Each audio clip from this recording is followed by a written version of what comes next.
Bismillahirrahmanirrahim. Assalamualaikum warahmatullahi wabarakatuh. Teman-teman, akar 3/9 ditambah 1/akar 3 nilainya berapa? Sebenarnya kalau dalam bilangan akar seperti ini ya, itu dalam penjumlahan tuh hampir sama ataupun sama dengan menjumlahkan pecahan. Karena di sini penyebutnya berbeda, maka kita harus samakan penyebutnya. Maka kita ambil di sini ya 9/3 ya penyebutnya ya. Nah, berikutnya 9/3 ini kita bagi 9, tentunya ketemu akar 3 kan ya. Nah, akar 3 ini kita kali akar 3 tentu akan menghasilkan 3. Terus kita tambah dari yang ini. Sekarang 9/3 dibagi akar 3, tentunya tinggal 9 kan ya. 9 kali 1 ya tentunya 9.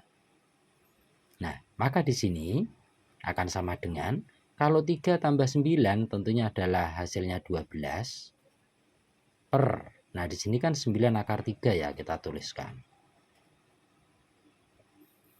12 sama 9 ini bisa kita sederhanakan. Kalau sama-sama dibagi 3, 9-nya ini akan ketemu 3.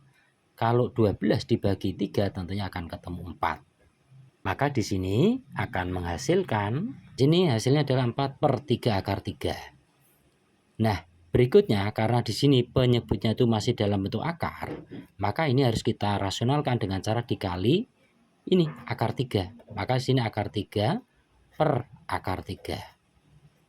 Nah, tentunya ini akan sama dengan kalau 4 dikali akar 3 ya pastinya 4/3 gitu ya. Sedangkan 3 akar 3 kali akar 3. Nah, ini sebenarnya ya, kalau akar 3 kali akar 3 kan 3 ya. Maka tinggal 3 kali 3 tentunya adalah 9. Nah, ini sebenarnya adalah jawaban dari soalan ini. Mudah bukan? Baik demikian, Assalamualaikum warahmatullahi wabarakatuh.